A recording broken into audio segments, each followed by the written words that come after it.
Graphic স্কুলের পক্ষ থেকে সবাইকে আন্তরিক সালাম। আসসালামু আলাইকুম। আমি মামুনুর রশিদ। আজকে দেখাবো অ্যালাইন অ্যান্ড ডিস্ট্রিবিউট।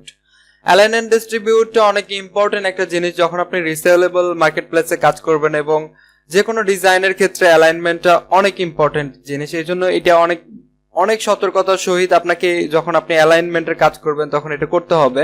কোনো কাজে আসলে অ্যালাইনমেন্টটা ভুলে গেলে এটা আপনার ডিজাইনটা নষ্ট করে দিবে। এই জন্য আসলে অ্যালাইনটা অনেক ইম্পর্টেন্ট জিনিস। তো আমরা দেখবো অ্যালাইনটা কি। তো প্রথমে আমি একটা টাইপ টুলে গিয়ে এখানে আমি কিছু টাইপ করব আগে।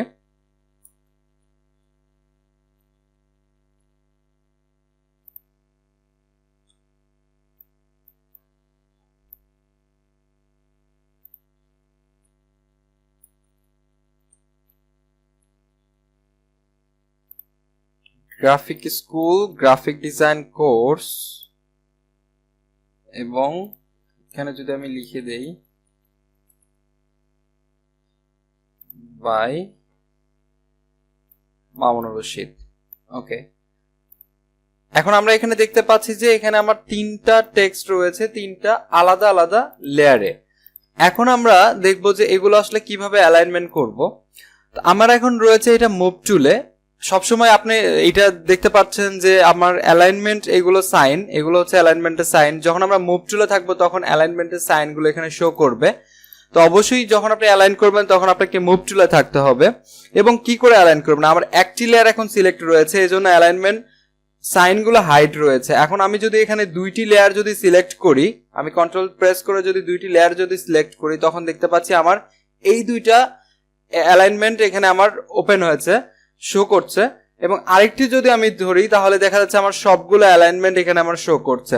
তো আসলে এগুলোর মধ্যে কাজ কি এটা আসলে বুঝতে হবে। যখন আমি দুইটি যখন লেয়ার যখন সিলেক্ট করেছিলাম তখন দেখেন আমার এই দুইটি লেয়ার আমার এখানে নড়াচড়া করছে। এই দুটি হচ্ছে কি, এখানে দেখেন আমি যদি এখানে এটা ধরি অ্যালাইন টপ এজ, এখান থেকে টপ থেকে এটা আসলে চলে আসবে। এখানে টপ বলতে কিছু নেই, এই জন্য আসলে দুটির মধ্যে এটা শো করছে। আমি কন্ট্রোল অল্টার জেড প্রেস করে পেছনে ফিরে আসলাম। এখন দেখেন এটি যদি সেন্টার দেই তাহলে এটি সেন্টার অ্যালাইনড হবে, এটি একদম ভার্টিক্যালি সেন্টার হবে। দেখেন এটি ভার্টিক্যালি সেন্টার হচ্ছে, এবং এটি দেখেন আপনার টপ থেকে বটম থেকে হচ্ছে। এবং এটি যদি আমরা দেই তাহলে আমার লেফট সাইড থেকে এটি এজ হবে, অ্যালাইনড এজ হবে, এবং এটি হরিজন্টালি সেন্টার সাইড থেকে হবে। তো হরিজন্টালি সেন্টার আছে, ভার্টিক্যালি সেন্টার আছে, এবং এটা চাইলে আপনি রাইট পাশ থেকে এজ করে এটা অ্যালাইন করতে পারবেন। এই কাজগুলো দরকার। আমি যখন তিনটা যখন সিলেক্ট করব তখন এখানে দেখেন আমরা ডিস্ট্রিবিউট রয়েছে, যে আপনার তিনটা লেয়ারের মধ্যে আমার এখানে তিনটি রয়েছে, এই তিনটির মধ্যে আসলে কি একটা ডিস্ট্রিবিউট রয়েছে। এই ডিস্ট্রিবিউটটা দেখেন এখানে একটু নড়েছে। আমি যদি এটি যদি এখানে রাখি তাহলে দেখতে পারবেন আরো ভালো করে। আমি এখানে যদি ক্লিক করি দেখেন এটা তিনটি সমান একটা ডিস্ট্রিবিউট করেছে এখানে। এটা হচ্ছে আপনার টপ থেকে ডিস্ট্রিবিউট করবে, এটা বটম থেকে ডিস্ট্রিবিউট করবে। এইভাবে আপনার এটি করবে হচ্ছে লেফট থেকে, এটি সেন্টার থেকে, এবং এটি রাইট থেকে। এই হচ্ছে আপনার হচ্ছে ডিস্ট্রিবিউট অ্যান্ড হচ্ছে অ্যালাইনমেন্টের কাজ। অ্যালাইনমেন্ট এবং ডিস্ট্রিবিউটের অনেক অনেক গুরুত্বপূর্ণ তো একটা জিনিস পার্ট। এবং আমি যদি এটা আরেকটু কনসেপ্টে ক্লিয়ার করতে চাই, সেজন্য আমি আমার আগে একটি বিজনেস কার্ড এখানে দেখিয়েছিলাম। তো আমি জাস্ট ব্যাকগ্রাউন্ডটা এটা একটু বেশি ডার্ক, আমি একটু গ্রে করে দিব। এখন বোঝা যাচ্ছে। আমরা দেখতে পাচ্ছি যে এখানে কিছু কাজ রয়েছে, তিনটি এখানে ইমেজ প্লেস করা রয়েছে, এখানে ইমেজ নাই, ইমেজ প্লেস করতে হয়।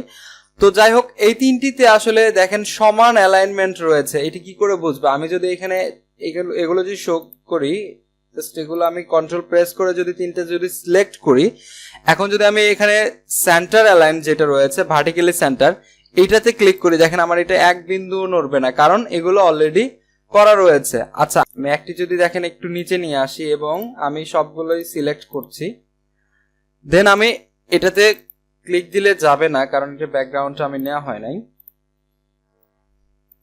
দেখেন আমার এগুলো হচ্ছে কি সবগুলো এখন এগুলো এলোমেলো ছিল। আমি যদি ভার্টিক্যালি যদি এখানে সেন্টার অ্যালাইন করি তাহলে আমার সবগুলোই সমান হয়ে যাচ্ছে। এই হচ্ছে অ্যালাইনমেন্টের কাজ। নিচে আমার দেখেন আইকন রয়েছে, তো আইকনগুলো আমি যদি আইকনের ফোল্ডারে যাই, কন্টাক্ট থেকে এখানে আইকনস রয়েছে, আইকন হচ্ছে ফোন, ইমেইল। দেখেন ফোন, ইমেইল, এগুলোতে আমি দুইটা সিলেক্ট করে যদি আমি এটাতে আমি যদি করি হরিজন্টালি যেটা রয়েছে হরিজন্টালি, এখানে দেখেন এক বিন্দু নড়বে না, কারণ এগুলো অলরেডি করা রয়েছে অ্যালাইনমেন্ট। এখন আমি এটা একটু সরে দিব এদিকে, দেখেন দুইটা আবার আমি সিলেক্ট করছি এবং হরিজন্টালি দিচ্ছি, এখানে দেখেন আমার এখানে সমান হয়ে যাচ্ছে। এই কাজগুলো হচ্ছে যখন আপনি নিখুঁত কাজ করবেন তখন এগুলো খুবই দরকারি। আর রিসেলেবল মার্কেট প্লেসের জন্য এগুলো সম্পর্কে অবশ্যই আলোচনা করা হবে, বুঝতে পারবেন। তো আমি এগুলো প্রজেক্ট নিয়ে দেখাচ্ছি যে আসলে বাস্তবে আসলে কি কি কাজে লাগবে আপনার এই কাজগুলো।